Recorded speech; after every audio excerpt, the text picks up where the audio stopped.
Howdy, hi. It is Do Your Job Sports MLB Rundown, picks and predictions for Friday, August 1st, 2025. We're looking at the best bets of the day. Let's get into the video. All right, first things first, got to recap the previous day's results.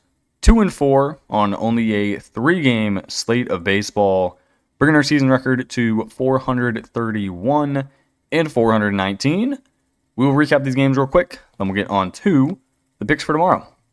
So, I thought we were going to do the same thing we did yesterday again, where we get all the over-unders correct because we just blindly took the overs, and we lose all of the money line and or run lines.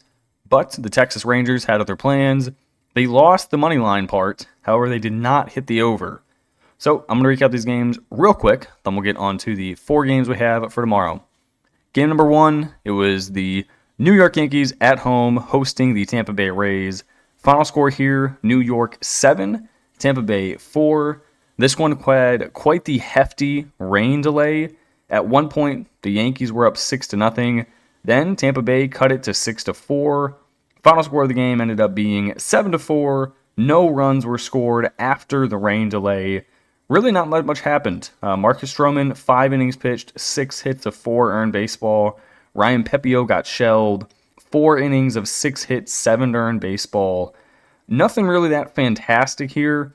I think it would be safe to say the Rays have kind of played themselves out of the AL race. Definitely in the AL East. I mean, they would have to really catch fire here, being 2 games behind 500 to kind of see themselves into the wild card. So I don't really think that one is going to happen. Next game, winner, we had the over 8.5 runs in the Atlanta Braves and the Cincinnati Reds. You want to talk about a scoring festival. Atlanta 12, Cincinnati 11. Both teams scored 8 runs in the 8th inning. 16 total runs scored in the 8th inning. Absolutely absurd stuff. Just literally insane. The Braves did not hit a home run in their performance, scoring 8 runs. The Reds did. A Spencer Steer homer, scoring 3. Then in the top of the 10th, you had Marcelo Zuna out on a sac fly, which scored Matt Olson. The Reds were not able to answer, putting up 0 in the bottom. Therefore, they lose the game, 12-11, despite out-hitting the Atlanta Braves 17-13. So this game was kind of nuts. Not a good look for the Reds. They lose the game. They are now 57-53. They fall 1 game farther behind in the NL Central race. Not ideal. Our losers, we the Rays plus 110 on the money line. They lose 4-7. Not too much to write home about here. Ryan Pepiot got shelled early. They were down 7-0. They clawed back to 7-4. Rain delay. No runs were scored afterwards. We the Reds minus 1.5 at plus 130. I mean, if you would have told me they scored 11 runs in this game prior to, I would have taken the Reds probably minus like 4.5. But it still wouldn't have been good, as the Braves score 12. Did not see that one coming. Then finally, probably the most important game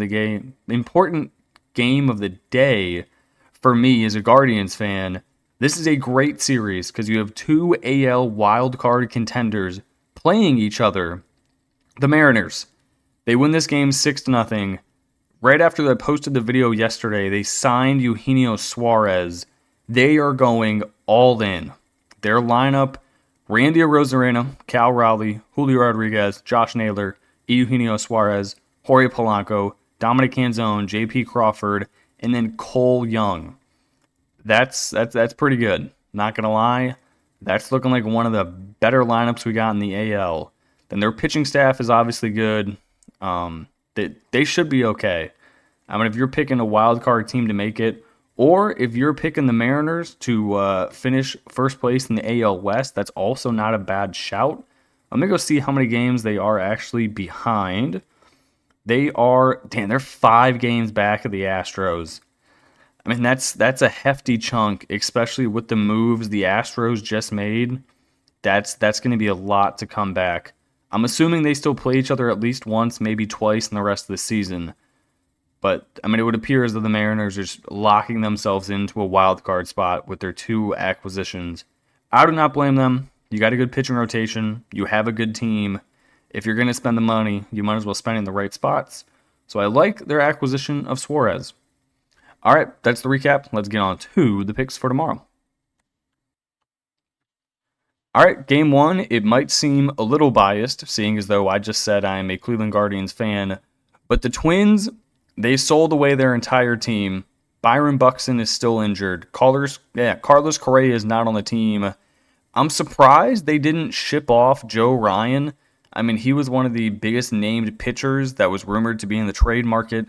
Cleveland Guardians, we sent Shane Bieber to the Toronto Blue Jays for a pitcher prospect out of Mississippi State. I don't mind the trade just because we only had half a year left on his contract. It's not looking like we're going to make the playoffs.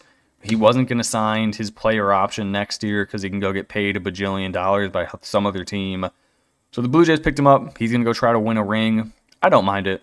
The Twins, on the other hand, like I said, they got rid of all their good players. They are now down. I mean, look at the bottom half of their lineup. That is disgusting. You have 4 guys hitting in the 100s. I mean, granted, the Guardians aren't anything to write home about, but at least we got guys hitting in the 200s, and we kept Steven Kwan. So that is a massive piece.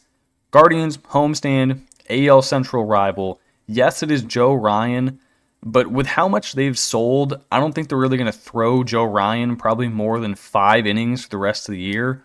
There's just no point getting his pitch count up in a season in which you already admitted defeat on. So I think they're going to be pretty non-bullish and not throw him very much. The Guardians, if we want any chance of making the playoffs, we're going to have to start winning series. I like him here. Gavin Williams, he can shove. Like I said, we kept Steven Kwan. We kept Carlos Santana. Jose's still on the team, obviously. We got a shot. It's a long shot, but we got a shot. Give me the Guardians, -115. Give me the over 7.5 runs. Next game, I'm going to run it back. Reds -1.5, +160.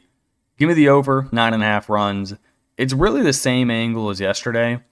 The Braves, they're not good at all. They have Bryce Elder on the mound, who's got a 6.5 ERA. Going against the Reds actually bought some pieces at the deadline. That is normally something the Reds do not do. You have Ke'Bryan Hayes now on this team. They got Singer on the mound, 9-9 with a 4.60 ERA. Their bats have been hot recently. I'm going to lay the run line. If the Braves can somehow manage to score 12 runs again, more props to you. But I really don't think you can. I think this is going to be like a 7-3, 7-4 kind of game. Reds get out. They stomp them early. They then jump on their bullpen late. Give me the Reds, -1.5. Give me the over, 9.5 runs. Next game, I'm going to do it again, but this time with the Rays. Give me the Rays, +125. Give me the over, 9 runs. I like Clayton Kershaw. He's been good for his entire career. I do not like him in this spot, though.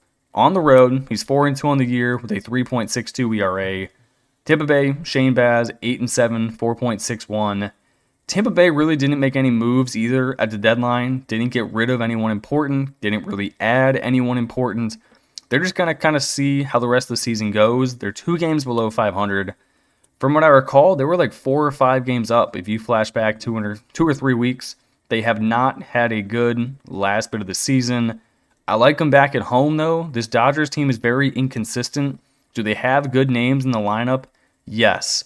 But they're traveling here. They were not able to acquire Steven Kwan, which I think is going to piss them off because they still have to look at Michael Conforto in the lineup, hitting a $194 and playing in the outfield. I don't know why they weren't able to get a package for Steven, but they weren't. I'm not complaining. I don't trust Kershaw on the road. If Tampa Bay is going to have any chance of making a run to the playoffs, it's going to have to start here with a series win against the Dodgers at home. Give me the Rays +125. They've been struggling. Give me the over 9 runs. Final game, I'm going to rock the Giants. This is me just taking another team that if they want any chance in hell in making the playoffs, it has to be right here, right now. Giants 54-55 going up against the Mets, who are 62-47. I like the plus 120. I also like the under. You have two really good pitchers, Robbie Ray, 9-5, 2.93 ERA, going up against David Peterson, 7-4, 2.83 ERA. Two teams that didn't really make many moves in terms of bats in the lineup. I know the Mets got a few pitchers they acquired. The Giants, I think, traded a few relievers out. They both have good lineups. I mean, you're looking at Devers, Adames, Chapman. I like Jung-Hoo Lee hitting 7. I think he's a dog. And then obviously you have the Mets lineup, which is real solid with 2 through 5 is beastly. Tyrone Taylor is not having a good year. I saw a picture of him on, Twitter today. I think sitting in the dugout alone, looking very depressed. I was like, yeah, buddy, you're hitting 202 on the year. And last year you looked like the second coming of Christ.